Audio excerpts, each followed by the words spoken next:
हाय good morning dear student, welcome back again. आप लोगों का बेटा बहुत बहुत स्वागत है हमारे चैनल के ऊपर। आज हम लोग बात करते हैं क्लास 12 आरबीएससी हिंदी मीडियम के नेक्स्ट चैप्टर की, क्योंकि लास्ट वीडियो के अंदर हम लोगों के पास एंजियोस्पर्मिक जो रिप्रोडक्शन है आवर्त बीजी पात्रों में जनरल वाली पूरी यूनिट कंप्लीट हो चुकी थी। आज हम लोग बात करते हैं हमारे नए चैप्टर की। आज हम थोड़ा सा जूलॉजी की तरफ जाते हैं, ठीक है, क्योंकि बच्चे क्या है कि उनको थोड़ा बदल के चाहिए होता है, ठीक है, सब कुछ आई बात समझ में। अब थोड़ा सा बदल के पढ़ाने से क्या होता है, बच्चों का एक इंटरेस्ट जनरेट होता है, ठीक है। तो इसीलिए आज हम लोग थोड़ा सा जूलॉजी की तरफ मूव करते हैं। हमारा जो टॉपिक है, हमारा जो चैप्टर है आज है वो चैप्टर नंबर 22, मानव का पाचन तंत्र। मानव तंत्र के अंदर हम लोग पढ़ रहे हैं, मानव तंत्र का सेकंड चैप्टर है बेटा, मानव का पाचन तंत्र, ठीक है। और वैसे आप लोगों की बुक में चैप्टर नंबर 22 22वां चैप्टर दिया हुआ है, यानी कि digestive system of human beings. सबसे पहले हम लोग बात करते हैं बेटा तंत्र की क्या होता है। हालांकि आप लोग सब कोशिका के बारे में पढ़ चुके हो, ठीक है।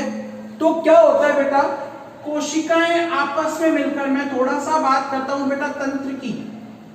कोशिकाएं आपस में मिलकर ऊतक बनाती हैं, ऊतक से ऊतक तंत्र बनते हैं, ऊतक तंत्र से मिलकर अंग बनते हैं, और अंगों से मिलकर क्या बनते हैं बेटा, अंग तंत्र। अब यहाँ पर तंत्र का मतलब क्या है, सिस्टम का मतलब क्या है, ठीक है। अंग का मतलब तो आप लोग जानते होंगे, सर मेरा हाथ है, मेरा पैर है, मेरी आंख, नाक, कान, मुंह, जो भी है, ठीक है। अंग तंत्र यानी तंत्र का मतलब है कि वह तंत्र एक अपने आप में, समाज में अगर हम लोग बात बताएं तो तंत्र वह है जिसमें एक या एक से अधिक अंग, अब एक तो होगा नहीं, एक से अधिक अंग आपस में मिलकर केवल एक ही प्रकार के कार्य को संपादित करें, क्या कहलाता है, तंत्र कहलाता है। क्या कहलाता है बेटा, तंत्र कहलाता है, ठीक है। अब तंत्र की अगर हम लोग बात करें तो मानव शरीर में कौन कौन से तंत्र पाए जाते हैं। हालांकि आप लोग 3rd 4th स्टैंडर्ड से पढ़ते आ रहे हो। एक तो है आपका पाचन तंत्र, अब सुनना मेरी बात, श्वसन तंत्र, ठीक है, ऐसे उत्सर्जन तंत्र, तंत्रिका तंत्र, जनन तंत्र, वृद्धि तंत्र, जो भी है, ठीक है।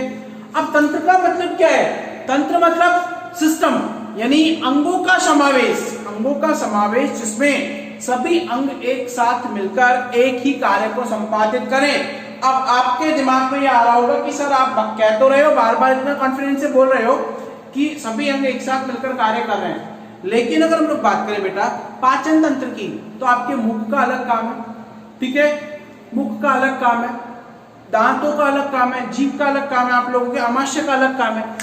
ओवरऑल में अगर आप लोगों को बात करूं कि ठीक है इनका अलग अलग काम है, लेकिन इनका मेन टारगेट क्या है, भोजन के जो आपके जटिल अणु हैं उनको सरल अणुओं में तोड़ना। भोजन के जटिल अणुओं को किसमें तोड़ना बेटा, सरल अणुओं में तोड़ना। वो क्या कहलाता है, आप लोगों का तंत्र कहलाता है। वो क्या कहलाता है, आप लोगों का तंत्र। अब पाचन तंत्र की बात करें तो पाचन तंत्र बेटा शरीर का वह तंत्र, शरीर का वह तंत्र जिसमें जटिल भोज्य पदार्थों को एक वर्ड इसमें याद रखने का है, एंजाइमेटिक अपघटन। आज हम केवल अपने चैप्टर का इंट्रोडक्शन ही लेंगे, याद रखिएगा, क्योंकि हम लोग डिटेल में नहीं पढ़ेंगे। मेरा क्राइटेरिया रहता है सबसे पहले हम लोग जब चैप्टर स्टार्ट करें तो आप लोगों को पाठ के बारे में पता होना चाहिए कि पाठ में आप लोगों से पूछा क्या क्या जा रहा है। अब अगर हम लोगों को पता ही नहीं है पाचन तंत्र, हम लोग श्वसन का वर्णन करके आ रहे हैं, तो क्या फायदा होगा। इसीलिए आज हम लोग हमारे चैप्टर के अंदर क्या करेंगे, पूरे के पूरे इस आज की वीडियो में मैं आपको इंट्रोड्यूस कराऊंगा। तो एक वर्ड आता है बेटा सबसे पहले पाचन और पाचन तंत्र। अब तंत्र क्या है, वही अंगों का समावेश जिसमें सभी अंग मिलकर भोजन, या शरीर का वह तंत्र जिसमें जटिल भोज्य पदार्थों, जटिल भोज्य बेटा लार्ज कॉम्प्लेक्स मॉलिक्यूल्स जो होते हैं, बड़े मॉलिक्यूल जो होते हैं, जटिल भोज्य पदार्थों का एंजाइमेटिक अपघटन। एंजाइमेटिक मतलब उनमें कौन सी क्रिया होती है, एंजाइम्स उनके ऊपर क्रिया करते हैं। कौन करता है उसके ऊपर, एंजाइम्स क्रिया करते हैं। कौन करते हैं, एंजाइम्स क्रिया करते हैं। एंजाइमेटिक अपघटन के द्वारा, किसके द्वारा, एंजाइमेटिक अपघटन द्वारा सरल एवं अवशोषण योग्य। अब भाई भोजन का हम लोगों को क्या करना है, खा रहे हैं, खाने के बाद अगर शरीर को नहीं मिल रहा है तो क्या काम कर, तो जटिल को आप सरल में बनाओगे, और सरल का पाचन होकर आपका शरीर उसको क्या करेगा, एब्जॉर्ब करेगा, अवशोषित करेगा। तो सरल एवं अवशोषण योग्य क्या है, सरल एवं अवशोषण योग्य पदार्थों में बदल दिया जाता है। ठीक है, पदार्थों में बदल दिया जाता है, पाचन तंत्र कहलाता है। आई बात समझ में? ठीक है सर, यहां तक तो हमें थोड़ा थोड़ा समझ में आया। लेकिन अब भोजन क्या है? पहली बात, एक तो आपका भोजन, एक वर्ड, भोजन क्या है? हालांकि अगर आप लोगों ने क्लास 11th में पढ़ा है, ठीक है, तो भोजन क्या है? घटकों का समावेश, घटकों का समावेश। अब कौन कौन से घटक? वे घटकों का समावेश या वे घटक जिनका समावेश हमारे शरीर की वृद्धि एवं जैव रासायनिक अभिक्रियाओं या जैविक अभिक्रियाओं की पूर्ति करने के लिए, जैविक अभिक्रियाओं को पूरा करने के लिए आवश्यक होता है, क्या कहलाता है? आप लोगों का भोजन कहलाता है। जैसे इसमें कौन कौन से घटक है आपने पढ़ा होगा? कार्बोहाइड्रेट, थोड़ा सा बेटा अंग्रेजी लिख रहा हूं, कंफ्यूज मत होना। दूसरा है आपका वसा, तीसरा आपका प्रोटीन, चौथा है आपका खनिज लवण, ठीक है, पांचवा है आपका विटामिन और छठा है जल। ठीक है, कार्बोहाइड्रेट क्या है? आप लोग गेहूं की रोटी खाते हो, स्टार्च है उसके अंदर। ठीक है, कार्बोहाइड्रेट क्या है? आपको ऊर्जा देता है। प्रोटीन क्या है? आप लोग दूध पीते हो, प्रोटीन है। दालें खाते हो, उसमें प्रोटीन होता है। अंडे में प्रोटीन होता है। ठीक है, प्रोटीन क्या है? हमारे शरीर निर्माण की इकाई, शरीर को बनाता है। ठीक है, वसा क्या है? वसा आप लोगों का एक स्टोर्ड फॉर्म है एनर्जी का, ठीक है ना, उसमें ऊर्जा संचित फॉर्म में रहती है। फिर आते हैं आपके प्रोटीन और खनिज लवण, ये शरीर में रोग प्रतिरोधक क्षमता को बढ़ाते हैं। ठीक है, आप लोगों को खनिज लवण और विटामिन। ठीक है, और जल है वो एक सॉल्वेंट है, ठीक है ना, एक विलायक है जो कि सभी रासायनिक अभिक्रियाओं के लिए एक तो माध्यम प्रदान कराता है। आई बात समझ में? अब क्या करते हैं? ठीक है, हम लोगों ने भोजन के बारे में पढ़ लिया। अब पाचन में अगर हम लोग बात करें तो रिएक्शन कौन कौन सी होती है वो सुनना मेरी बात। ठीक है, सबसे पहला होता है पाचन के अंदर रिएक्शन जो होती है, हालांकि आपके टॉपिक में नहीं दिया हुआ, लेकिन हम लोग पहले थोड़ा सा बेसिक पढ़ेंगे। अगर हम लोगों को बेसिक क्लियर हो गया, अगर हम लोगों को पूरा का पूरा चैप्टर का इंट्रोडक्शन क्लियर हो गया, तो उसके बाद हम लोगों को कंप्लीट क्लियर हो जाएगा। सबसे पहला टॉपिक आता है आप लोगों का पाचन के अंदर क्या है? Number 1 first topic is that कि आप लोगों का अंतःग्रहण। अंतःग्रहण यानी हमने खाने का बाइट लिया और उसको मुंह के अंदर रखा, अंतःग्रहण। ठीक है, कौन सा टॉपिक आता है आपका? अंतःग्रहण। ठीक है, अंतःग्रहण के बाद दूसरा आता है बेटा चबाना या फिर कर्तन, आप लोग लिख सकते हो, तोड़ना, काटना, जो दांतों के द्वारा क्रिया होती है। ठीक है, अब अंतःग्रहण में बेटा दांतों के द्वारा क्रिया हो गई, अब उसके बाद भोजन को निगला जाता है। निगल लिया हम लोगों ने, निगलने के बाद बेटा आप लोगों का होता है पाचन। ठीक है, एक्चुअल में जो पाचन की क्रिया है काफी लोग यहां से पढ़ाते हैं, लेकिन स्टार्टिंग में बेटा ये भी होते दोनों। अंतःग्रहण, आप लोग भोजन को शरीर में ले रहे हो, हमने खाने को अपनी बकल कैविटी, मुख गुहा में रखा। ठीक है, अब वहां से क्या है, दांतों ने उसको काटा, काटने के बाद हम उसके बाइट पर निकल गए, तो वो क्या होता है? अंतःग्रहण और कर्तन। अब होता है पाचन स्टार्ट। यहां पर क्या है, जो जटिल भोजन के अणु है, जटिल भोजन के अणु को सरल में तोड़ा जाता है। हालांकि अंतःग्रहण के टाइम ही आपका पाचन स्टार्ट हो जाता है, जिसमें आपकी जो लार है, लार बड़े अणुओं को छोटे अणुओं में बदलने का काम शुरुआत में कर ही देती है। ठीक है, जटिल अणुओं को सरल अणुओं में परिवर्तित कर दिया जाता है। आई बात समझ में? जटिल अणुओं को किसमें परिवर्तित कर दिया जाता है? सरल अणुओं में परिवर्तित कर दिया जाता है। आई बात समझ में बेटा? अब ये पाचन की क्रिया हो गई। पाचन की क्रिया होने के बाद में क्या होता है? अब आता है आपका अवशोषण। भाई पाचन हो गया, पचित भोजन का क्या होता है? अवशोषण। अवशोषण मतलब जो पचित भोजन है, जो ग्लूकोज बना, अब उसको ब्लड में डाल दिया जाता है, खून में। अब रक्त क्या कहां ले जाएगा? उसको कोशिका में ले जाएगा। ठीक है, अवशोषण हो गया। अब आता है स्वांगीकरण। स्वांगीकरण मतलब भाई अब जो ग्लूकोज है कोशिका में पहुंचा, माइटोकॉन्ड्रिया में पहुंचा, उस ग्लूकोज से ऊर्जा बनेगी। स्वांगीकरण यानी उस पचित भोजन को उपयोग में लाना, उपयोग में लाना। और लास्ट क्रिया होती है बेटा आप लोगों का क्या? अपशिष्ट निष्कासन। अपशिष्ट निष्कासन। तो कई लोग अगर क्या है बेटा, आप लोगों के दिमाग में भ्रम चल रहा हो कि पाचन ही पढ़ना है, तो पाचन को दिमाग से निकाल दीजिएगा, क्योंकि पाचन हम लोगों को केवल ये नहीं पढ़ना, हमको बहुत डिटेल में जाना है इसके अंदर। ठीक है, अपशिष्ट, अब जो अपचित भोजन रहा, यानी स्वांगीकरण के बाद जो चीजें शरीर के काम की नहीं है, ऊर्जा हमने बना ली, अब जो अवशोषित होने के बाद जो चीजें शरीर के काम की नहीं है, हम लोग क्या कर रहे हैं, उनको रिमूव कर रहे हैं, उनको बॉडी से क्या कर रहे हैं, रिमूव कर रहे हैं। ठीक है, तो वो क्या होता है, अपशिष्ट निष्कासन। वो क्या होता है आप लोगों का, अपशिष्ट निष्कासन। ठीक है, अब बात करते हैं आगे चैप्टर की तरफ मूव करते हैं।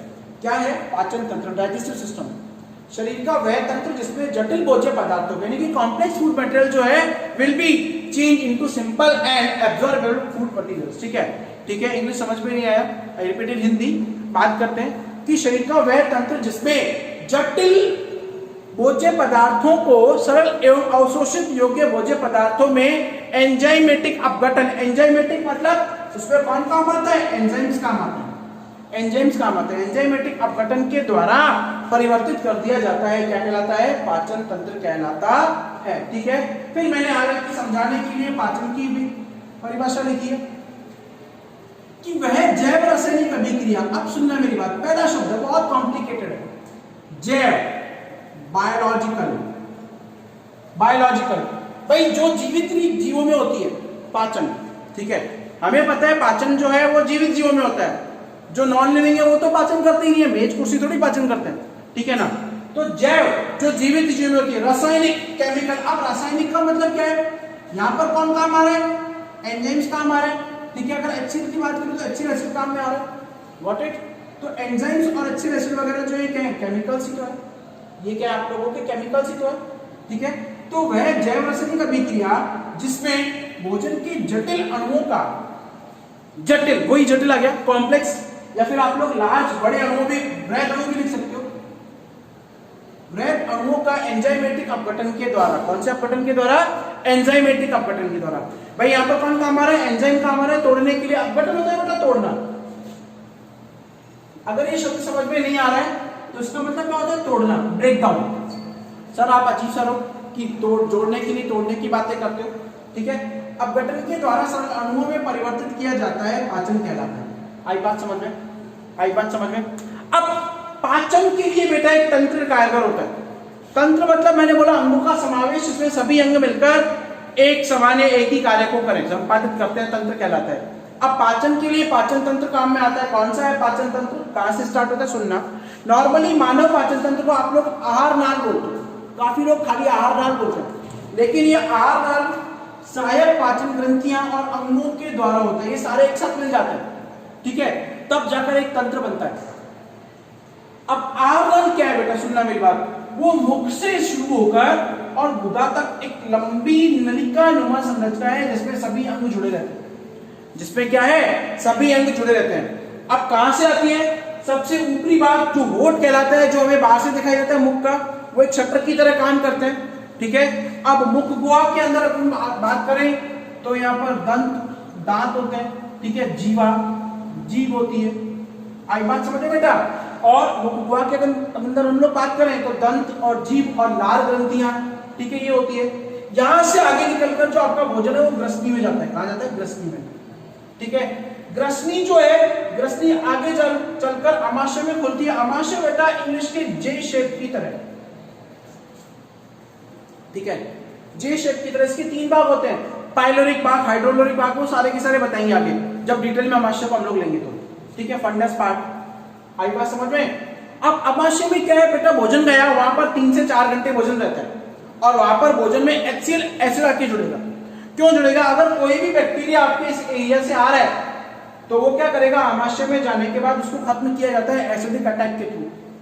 ठीक है, अब अमाशय से वो ग्रैनी में जाता है। ग्रैनी क्या होता है, जब अमाशय के अंदर आपकी एक तो लिवर की ट्यूब होती है, ठीक है ना, और एक आप लोगों की पित्ताशय यानी कि गॉल ब्लैडर, काफी लोग गॉल ब्लैडर बोलते हैं इसको, गॉल ब्लैडर की ट्यूब जो है आकर जुड़ती है, तो ये दोनों मिलकर एक पित्त वाहिनी बनाती है और इस दोनों को आप लोग कंबाइंड फॉर्म में हेपेटिक वेसल हेपेटिक डक्ट बोलते हो। ये ग्रहणी के अंदर आकर खुलती है। अब अमाशय से ग्रहणी के द्वारा भोजन होता हुआ आप लोगों के कहां जाता है, छोटी आंत में जाता है। अब छोटी आंत जो है वहां पर आपके भोजन का एक्चुअल पाचन की क्रिया होती है, यानी कि वहां पर आपके प्रोटीन का पाचन, कार्बोहाइड्रेट का पाचन, आपके वसा का पाचन एक्चुअल में इसी जगह पर होता है। क्लियर है। अब छोटी आंत जो है, कहने को तो इसको छोटी बोलते हैं, लेकिन छोटी आंत की लंबाई बड़ी आंत की तुलना में बड़ी होती है, लेकिन इसका डायमीटर कम होता है। ठीक है ना। फिर यहाँ पर एक क्वेश्चन आता है कि शाकाहारियों में छोटी आंत की लंबाई बड़ी होती है मांसाहारियों की तुलना में, ऐसा क्यों? क्योंकि शाकाहारी बेटा पेड़ों की पत्तियां खाते हैं, ठीक है, और पेड़ों की कोशिकाएं सेलुलोज से बनी होती है, सेलुलोज के पाचन में अधिक समय लगता है, ठीक है ना। फिर वहां से भोजन बड़ी आंत के थ्रू और बड़ी आंत से होता हुआ वो अपशिष्ट पदार्थ मलाशय में त्याग दिए जाते हैं। तो अभी क्या है देखिए, सुनिएगा, आहार नाल एलिमेंट्री कैनाल हमारे पाचन तंत्र का सबसे मुख्य भाग, एक लंबी कुंडलित पेशीनुमा मतलब इसमें कोई हड्डी नहीं है, क्या है? मांसपेशियां। क्या है बेटा इसमें? मांसपेशियां। मांसपेशियों से जो मुख से प्रारंभ होकर गुदा तक जाती है, ठीक है ना, यानी मुख से प्रारंभ होकर गुदा तक जाती है, क्या कहलाती है? वो आहार नाल कहलाती है। क्या कहलाती है? आहार नाल है, फिर एलिमेंट्री कैनाल कहलाती है। अच्छा, प्रारंभ में या फिर हम लोग जब जीवित है तो इसकी लंबाई लगभग 4.5 मीटर होती है, ठीक है, 4.5 मीटर होती है। लेकिन जब मर जाते हैं, अब मरने के बाद इसकी लंबाई एक्सटेंड हो जाती है। क्यों? क्योंकि हमारी बॉडी जो शिथिल पड़ जाती है, ठीक है ना, बॉडी में एक्टिवनेस नहीं होता है,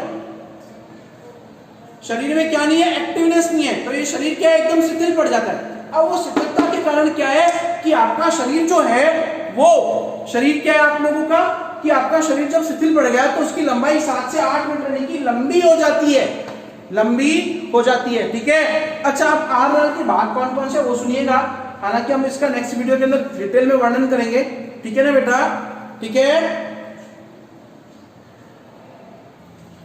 अब आहार नाल के बेटा मुख्य भाग देखिएगा कौन कौन है, मैं अभी बात कर रहा था, मुख, पहला मुख, ठीक है, मुख और मुखगुआ। मुख जो है वो अंतःग्रहण के काम आता है, ठीक है। अंतःग्रहण के बाद जो कर्तन की क्रिया विधि है, काटना जो है और भोजन को घुमाना, मुखगुआ में होता है, क्योंकि वहां पर आपके दांत और जीभ प्रेजेंट है, ठीक है। फिर आती है ग्रसनी।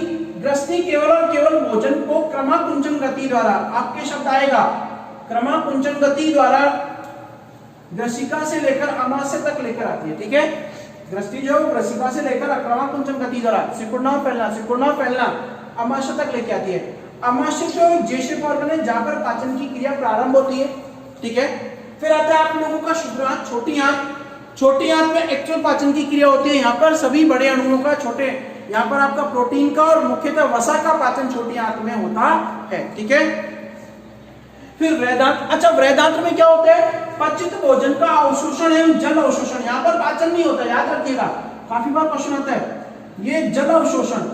अब कई बार क्या है कि जल की मात्रा अगर शरीर में ज्यादा हो जाती है तो जल अवशोषण की क्रियाविधि आप लोगों के वृहदांत्र में होती है, ठीक है ना।